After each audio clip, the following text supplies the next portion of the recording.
ایک بہت کامن مسئلہ ہے، بہت پیرنٹس کو یہ فیس کرنا پڑتا ہے کہ کئی بار بچے جو ہے وہ روتے ہوئے آپ کے پاس آتے ہیں یا کمپلینٹ کرتے ہوئے آپ کے پاس آتے ہیں کہ فلاں نے مجھے بہت کرٹیسائز کیا ہے، تنقید کیا ہے، بلی کیا ہے۔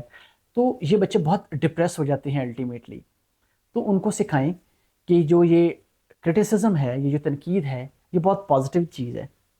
یہ بیسیکلی آپ کے اندر کی جو کریٹو صلاحیتیں ہیں اس کو ری اسیس کرنے کا آپ کو موقع دیتے ہیں، آپ کو ریویو کرنے کا موقع دیتے ہیں، آپ کی پرسنالٹی کو ریویو کرنے کا موقع دیتے ہیں۔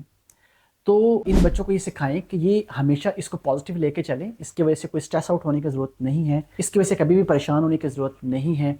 یہ چیلنجز ہیں اور یہ پریکٹیکل لائف کے چیلنجز ہیں، اس کو فیس کرنا ہوتا ہے۔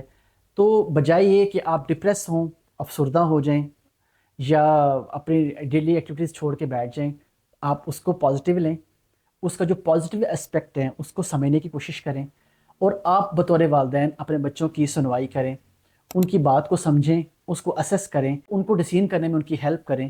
تو اس کا بینیفٹ یہ ہوگا کہ جو بچے جو کرٹیسزم ہے اس کو پازیٹیولی لے جائیں یا سیکھ جائیں، تو یہ بچے زیادہ کانفیڈنٹ ہوتے ہیں، یہ بہتر سیلف کیئر کرنا جانتے ہیں، اور یہ سوسائٹی میں بہتر پرفارم کرتے ہیں۔ یہ بچے کریٹیو ہوتے ہیں، یہ بچے جینیس ہوتے ہیں۔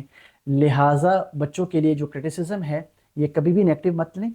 اگر جو باتیں لیٹ سے کوئی کسی ایک بات کے لیے تنقید کی جاتی ہے اور وہ پریکٹیکلی ہے ہی نہیں، لائک اس میں وہ مسئلہ اس میں ہے ہی نہیں، تو تب بھی اس پہ کرٹیسائز کیا جاتا ہے، تو آپ کو سکھائیں کہ یہ ایک دوسرے شخص کا پرسپیکٹیو ہے، یہ اس کا اپنا ویژن ہے، یہ اس کا سوچنے کا طریقہ کار غلط ہے، تو آپ ٹھیک ہیں، آپ اس طرح ہی نیچرل بیہیو کریں۔